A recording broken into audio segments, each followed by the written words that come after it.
Speaking of peripherals and gaming, I had a keyboard the last 2 days that I thought was pretty fancy. I thought it would do a cool thing that might help me, particularly with driving games, but maybe a little bit helping with Fortnite, so I could do the moonwalk with the traversal emotes. And it turned out that I should never buy anything from Razer. I gotta say, the keyboard felt great. It was very solid workmanship, just like a premium trap. The letters were all correct. Everything was in the correct order on the keyboard. Like, it had everything from A to Z, all the numbers from 0 to 9, plus additional keys also. It had a very comfortable and plush premium feeling wrist rest, and the LED lighting all around the outside was very cool. All the keys, almost all the keys lit up. There were some keys that don't have lighted labels, and they really should have, because otherwise they're just circles. But major downside, well, the minor downsides first. The effect was very subtle. This, by the way, this is the RAZER HUNTSMAN V2 Analog that I'm talking about. The analog effect is very subtle.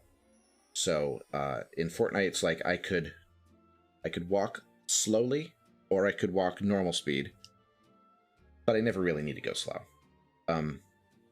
In SnowRunner, I could drive full blast, or I could drive like half blast, but even that in a driving game wasn't all that useful.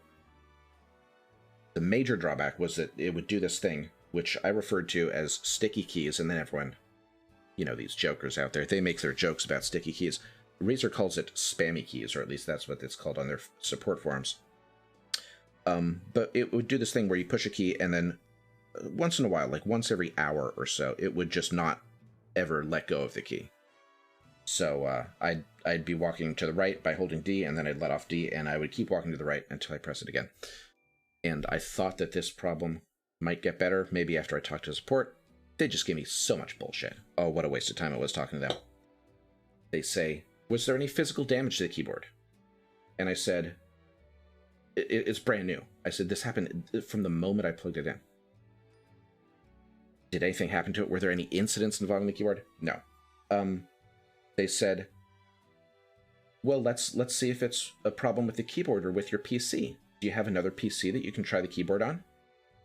I said, technically, yes, I do, but this was not a problem with the keyboard that I had up until Thursday. So I don't think it's a problem with the PC. Also, I don't really want to do 2 hours of laptop gaming just to see if this problem is going to reproduce on the laptop.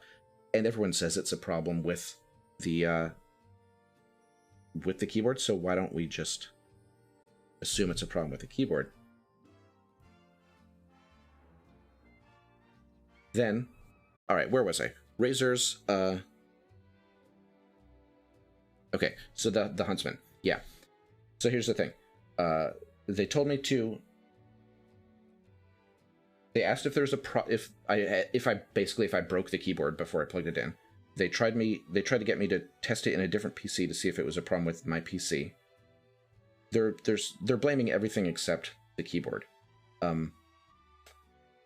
Finally they said, let's try it in a different USB port, which I thought, it doesn't need to be in a different USB port, but okay, I'll humor them, because it did say plug it into a USB 3 port, and I only plugged it into a USB 2 port, like every other keyboard I've ever owned.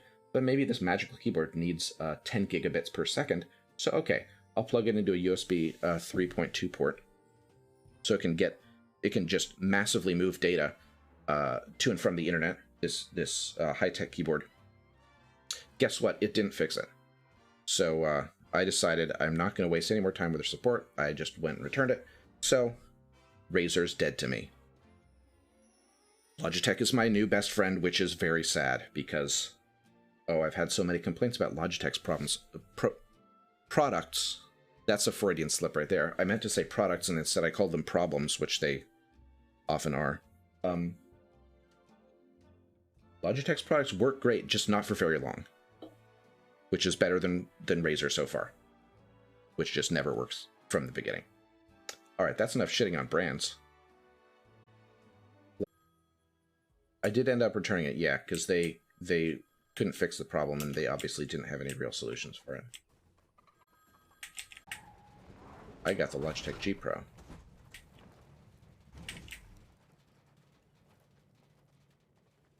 This keyboard's great, except it's a little noisy and the paint's coming off. I wouldn't say I switched from Razer because I never switched to Razer. I have a Logitech keyboard and mouse, and I briefly owned a Razer, and it turns out that the reviewers were right about the major problems that they were refusing to acknowledge or fix. Here's the thing about that, right? It's not just that the keyboard is broken and needs work, it's that it's been like this since it was released, and they still are pretending that it's a problem with everyone else's setup. They haven't acknowledged that, like, there's a problem with their keyboard doing this, even though it's what you'll see in every review. They haven't acknowledged that there's a problem with their software doing this. All the best they say is, oh, do a fresh install. The keyboard came out 7 months ago or something, and it's been broken the whole time, and they have nothing better to say to people other than, oh, this is the other thing that it they said maybe it's stuck in demo mode. Let's get it out of demo mode for you. So I'm like, that's interesting, because it seems to work in every way except that sometimes the keys will repeat after I let go of them. Everything else seems fine. It doesn't seem like it's in a demo mode. But okay, I'll follow your instructions. And then I learned what demo mode was, because it turns out that the instructions he gave me to get out of demo mode actually got it stuck in demo mode, and I could not get back out. You know, it's like unplug the keyboard, hold down some keys, plug it back in. I did this the first time it put it in demo mode. I did it again and again and again and again, and it would not get out of demo mode. Finally, I plugged in my Logitech keyboard to type a message to him saying, you know, your instructions stuck it in demo mode. Tried it one more time, and finally it got out of demo mode. So at least we learned something, which was that demo mode was not the problem, which I think I could have told him to begin with.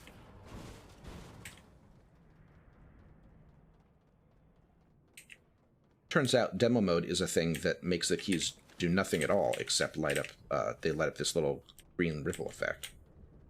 Which I understand why someone might want that for the demo. I don't understand how someone would accidentally get in this mode, because I would never think to hold down these keys while I plugged it in.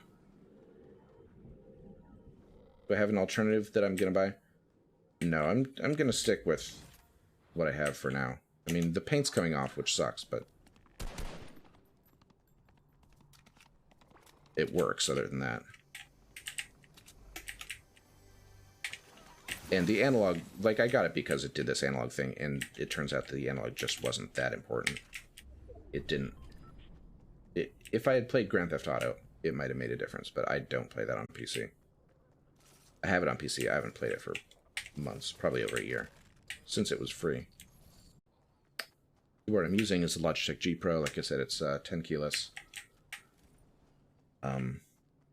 It has RGB lighting. It doesn't have the lighting around the edges like the Razer had. It doesn't come with a nice little rest.